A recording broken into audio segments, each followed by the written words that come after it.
naghihimay ako ng dahon ng malunggay. Ayan, tumitas tayo ng dahon ng malunggay and dahon ng saluyot. Ayan. Magigisa kasi ako ng puso ng saging. Ayan, na-ready na ng kapatid ko yung igigisa ko na puso ng saging. So, this is for our dinner. Boy, masustansya ang puso ng saging. Maraming benefits yun, guys. Kung gusto nyong malaman, Google nyo. Charot! Good siya for metabolism, good source of fiber, and nakakapag-detoxify ng katawan. Talagang malilinis ang iyong bituka. Ganun. Kaya, kung gusto mo ng masustansyang gulay, kumain ka ng puso ng saging, samahan mo na ng power gulay malunggay. And amazing saluyot. Anong oras pa lang magluluto na ako ng dinner? It's 5 p.m. 5 p.m. guys, magluluto na ako ng dinner kasi paalis ako. Papavaccine ako. This is my third time na magpapavaccine dahil may bababait akong mga alaga. So, nakagat tayo ng very light. Kaya naman ako nakagat ng very light ay dahil binigyan ko ba ng treats be yung aking rescued puppy. Mabait siya. Ang problema, dahil nga bata pa siya, ganun ko ga, naisubo ko yung treats. So, akala niya yung kamay ko, treats. Ayun, sumabit yung kanyang fangs sa aking daliri. Kaya, nag-start ako magpa-vaccine. Kailan ba? Basta second day ko nung 15. So, 19 today. So, today, yung third time. Hindi ko matandaan. 12? 13? Oh, 13 pala. 13 pala yung first. Para lang makasure ba na walang rabies talaga yung napulot yung dog. Kasi naman, nauntog yung kapatid ko, guys. Galawin lamesa eh. Kasi naman, ano bang sasabihin ko? Nalimutan ko tuloy. Tapos kapatid ko, guys. Muntik na tukaw yung malunggay. Uy. Anyway, nakalimutan ko na yung sasabihin ko. Mabilis ako ma-distract. Pag may sinasabi ako tapos in-interrupt ako, guys, nalimutan ko na. Hirap na hirap yung kapatid ko. Pinapadede niya yung mga dogs. Doon kay Mama Dog. Kaya lang kasi nagagalit na si Mama Dog. Ayan oh, ingay. Malapit naman na hinihintay na lang namin yung milk nila. Yes, magpapamilk na lang kami ng newborn puppy. Kasi ayaw nang magpadede nung aming Mama Dog. Nahihirapan na siguro siya. Anim ba naman kasi? Uy, ayan o.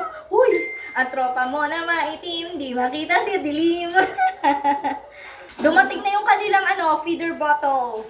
Lord, baka naman, ready na yung mister ko. Nagpabili na siya ng gatas. Oh! Tapos meron siyang yung bottle nila. Ang cute nga eh. Dapat yung literal na bottle lang isa-isa. E di ang hirap doon. Yung nabili namin, kanina lang dumating. Uy, in-order ko yung kagabi, tas kanina lang dumating. Ang galing. One day lang. So, inintay na lang namin yung gatas. Papakita ko sa inyo. Di pa nagagamit, syempre, kasi wala pang gatas. Ko lang, unbox ko lang. And, it's super nice. Kung meron kayong newborn puppies, and then, kailangan nyo magpa-dede ng, puppies. Ito siya, guys, oh. Ayan. O, diba? Apat na yung makaka-chup-chup. Hinihintay na lang talaga yung milk. Ito yung pinabili ni Mister. Tapos yung milk. Para sa mga babies. Ang dami nila, guys. 6 na puppy. May-ari naman na lahat. Naubusan pa nga yung isa. May humihingi pa, guys. Wala na kaming balak magpaanak ng dog-dog. Kasi lahat ng girl namin na dog, 2 lang naman sila. Si Pipay at si Pixie ay ipapakapon na, guys. Para hindi na sila dumami. Uy. Dito sa bahay, guys, maririnig nyo may huni ng ibon, lagaslas ng tubig, meow-meow, and iyak ng mga puppy, tahol ng aso. In short, marami kaming pets. At ang pinakamakulit, number 1, ay ito. Ito, guys. Ito. Hoy! Ito si Luna, guys. Si Luna, magkaway-kaway ka din. Luna, Luna, Luna, Luna, Luna, Luna.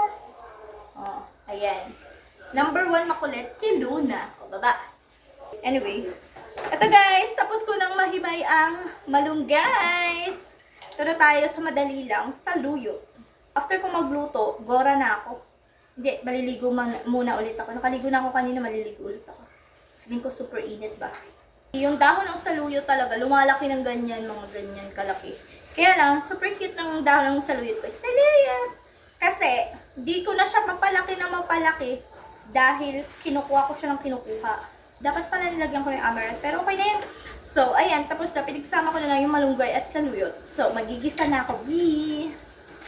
Hugasan natin ito mabuti. Hi, I'm back. Mag-start na ako mag-gisa, guys. Ito na yung puso ng saging. So, sa puso ng saging, syempre, chinap-chop yan. Hindi naman totally chop-chop, yung slice, gano'n. Tapos, ibababad mo siya sa tubig na may asin and then, pipigain. Then, pag napiga mo na, syempre, pinagbabaran mo is may asin, banlawan mo, babe. Kapag nabanlawan na, goods na yun. And, igigisa na natin. Masarap din dito, guys, ay ginataan. O kaya yung torta. Kaya lang, para sa akin, mas gusto ko talaga yung gisa lang. Eh, nakapaghiwa na rin ako sibuyas at bawang. Teka, i-flex ko lang, guys. Itong aking Magkuno wood chopping board. Ayan, super bigat niya and super ganda. Ang ganda kaya ang quality niya. Very affordable lang siya, guys. Kaya check out mo na sa Yellow Basket. Lagay ko dyan, babe. Ayan, guys, sibuyas, bawang. Kapag nagisa na natin sibuyas at bawang,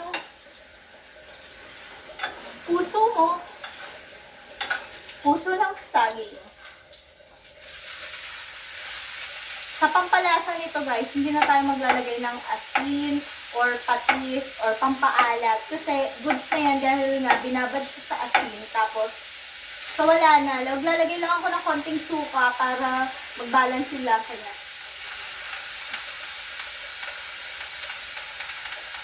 Yan, a bit. Konti lang talaga. Then guys, naglalagay ako dito ng siling haba and black pepper.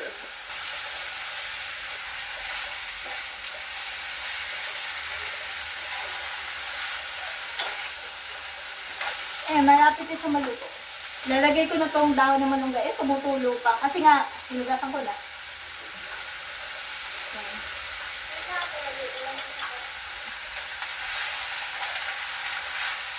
Add ako ng konting oil.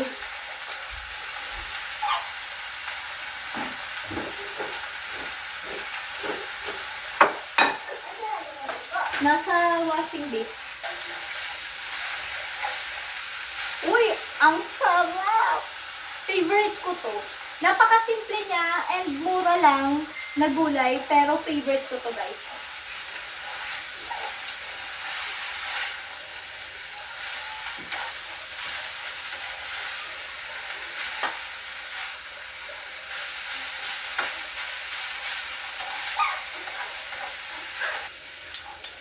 Alam niyo, ang sarap mag-gardening today. Ang lilim na, oh. Kaya lang paalis ako. Pero madali lang naman yun. Saglit lang yun, mga 5 to 10 minutes lang. Tutusukin ka lang talaga sa braso. And you're good to go. Maglalagay ako ng konting MSG. It's optional. Kung ayaw nyo, idiwag.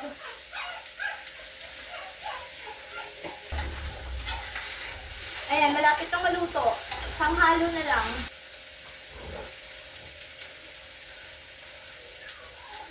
Yum! Perfect! Paano din ako dun, akala ko wala.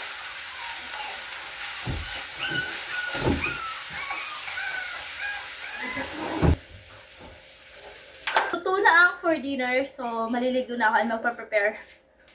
Bye muna!